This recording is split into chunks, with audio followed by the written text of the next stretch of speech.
Hello guys, so welcome back po ulit sa ating channel Stock Play.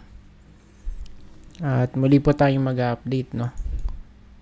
Siguro ano lang, mga big picture lang tayo. Big picture update. Ayan. Let's start with SM. Ayan, para sa ating first video, tas mamaya is meron pa tayong second video. Ayan, kumbaga continuation lang, ano? Since pa-anim-anim lang yung ano natin, list natin for video guys. Ayan, para di gaano mahaba. Let's start with SM. For SM guys, still kung titignan natin, downtrend channel pa rin to, no? Okay, so para siyang bull flag na mako-consider guys, parang Bitcoin yung itsura ng kanyang structure. So ngayon, kung titignan natin, medyo sideways na siya actually, based dito sa big picture niya, no? Because kung titignan natin, medyo sideways na siya. Ayan, no? Okay, so wag nga lang malalaglag dito sa may support natin. Somewhere here, malapit sa 800 guys. Kasi ito na yung ano niya, major support na mako-consider, no? And yung confirmation na magiging bullish to, of course, yung breakout. So I think breakout dito sa 1020 kasi green box to eh. Of course, ano to? Resistance na mako-consider. Series of touches. And kung makikita natin, kaya considered as resistance to. Of course, we want to see yung sinasabi nating confirmation, yung breakout nga. Okay, pagka nag-breakout, of course, bullish na to. Okay. So, possible is, yun nga, continuation pattern to, no? Ayan, no? Medyo maganda yung kanyang itsura, no? So, yun nga lang, yung confirmation yung pinaka na kailangan natin for SM. Next, JFC. Jollibee, guys. Normal kasi rito, hindi nagte-trending eh. Super dalang lang mag-trending ng mga to, no? SM, JFC. And kaya normal, hindi nako-cover. O ngayon, like SM for JFC, sideways din to. Yun nga lang, ito guys, flat. Okay. So, flat siya guys. So, as we see, pa-bounce, bagsak, tapos bounce ulit. Kung hindi makakapanik, possible, of course, babalik tayo ulit dito sa may support. Somewhere here sa 217 to 18. And sa may loob ng green box dito, guys. Ayan. So, overall, sa big picture niya, maganda yung itsura. Right? Pero, sa part na to, yung confirmation natin, yung breakout din. Of course, yun naman palagi, ano. Okay, ganyan. So, breakout. Then, of course, throwback. Then, price discovery. Okay. So, since nasa resistance, pagka nga hindi nag-breakout yan, so, malaki yung chance na babalik tayo dito sa baba. Sa may support na sinabi natin kanina. No? Ayan, since ano naman na to, overbought na siya, guys. Ayun, no? Next, SMC. Check natin, SMC. Halos mga blue chips lang to, guys. No? So, dito naman for SMC, medyo boring since nung pandemic pa to eh. Ito yun, 2020, ano? So, almost lahat nagkaroon ng V-shape recovery, pero kung titignan natin, sobrang tagal ng sideways nila, no? Okay, pa bounce lang halos. course, yung mga typical dyan, yung ano yung mga blue chips, ano. So, ngayon, for SMC, kailangan natin makita yung support.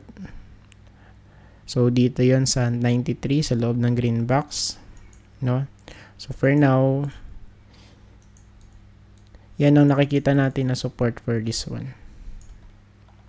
Ayan. So, wala na iba. Pero, kung i-check natin, may trend line dito, guys. Since 2008, 1, 2009, second, 14, ito yung pangatlo, tapos meron dito, ang dami niyan. Ayan. So, yung worst case, I think, pwedeng malaglag dito, no? Somewhere here, malapit sa 86. So, bakit sa 86? Because, kung titingnan natin, wait lang, sobrahin muna natin yung drawing natin. Because, kung titingnan natin, may support dyan. Dito malapit. Ayan, no? 86, 87, pwede dyan. Pwedeng malaglag. Since may trend line nga tayo for SMC. So, sa ngayon, ang support natin dito. Yan, sa may loob.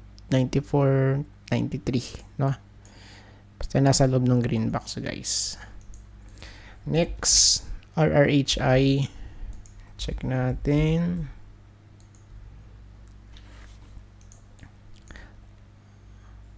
So, ito naman, nasa loob pa rin ng channel and no signs of recovery. No? Hindi katulad ng mga nauna.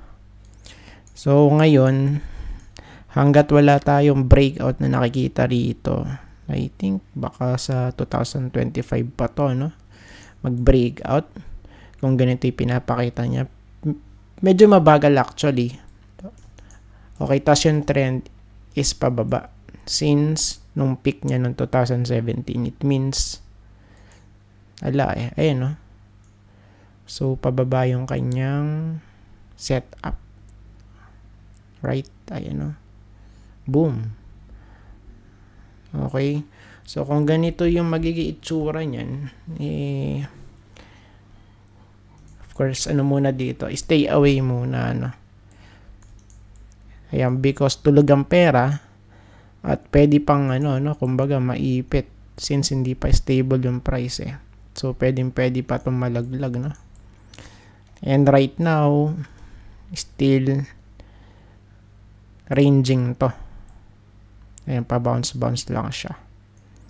And, nasa resistance na. Tingnan natin kung makakapanik. Ayan, kasi kung ano siya, kung mag-breakout to, ang next possible resistance na 41.6 at least. Ayan. So, dito sa may green box. Okay. So, ngayon, wala pa. Hanggat hindi nagbe-breakout dito sa area na to. Kasi ito yung trend line natin sa may channel, no? Ayan, for now, wala pa. Malayo pa to. RRHI. SMPH. SMPH. SMPH naman. So, eto rin, medyo di rin maganda yung na to structure, mukhang M pattern. Right, ayun, so mukhang tapish yung itsura. Ayan. So, wag naman sana, no? At maka-recover na to. So far naman, yung last bounce niya dito, guys, sa may 26, no? So, may area na to. Area niyan. 26, malapit doon. Pero, so far, mukhang medyo hindi maganda, no? Mukhang to mukhang pennant. Or triangle, guys. Ayan, no? Okay, pagka ganito yung itsura, tapos, nalaglag. So, sa malamang, pwedeng, Okay, bumalik dito sa may 26, 27, or dito, guys. Sa 28. Medyo hindi maganda itsura. no? And sa structure pa lang kita na because kung titingnan natin, yun nga. Okay, so medyo ano siya, no? Ayan, lower highs, lower high, low, lower low, lower low, lower low. Bearish pag gaganyan, ano? Di ba? So ngayon, yun muna, ano? Ito, mukhang bearish yung itsura eh. Ayan, pero tingnan natin kasi malapit naman sa may support. Ayan, baka lang mag-hold. Ayan, pero may divergence eh. Bearish divergence guys for this one, SMPH. And yun last para sa first video natin, we have Metropolitan Bank, ayan, MBT. So for this one, check natin. Of course, ano naman na to, goods na because yung price is nasa taas na ng 200-day moving average based dito sa weekly chart. And kung titingnan natin, medyo clear na, no? So ang next na possible target dito na 86, 86.2, 4.25 basta malapit doon. Pero of course, pwede pa tayong mag-add dito ng mid support or mid resistance pala. Ayan. So I think dito pwede. Resistance. Ayan. Somewhere here sa 78, 79. Tingnan natin dyan, ano. So nag-add lang tayo actually ng resistance kasi medyo malayo yung gap niyan, ano. Kung di tayo mag-a-add. Ayan. So I think we're done, tapos proceed na po tayo sa may second video, no? So i-check nyo na lang pagka-upload.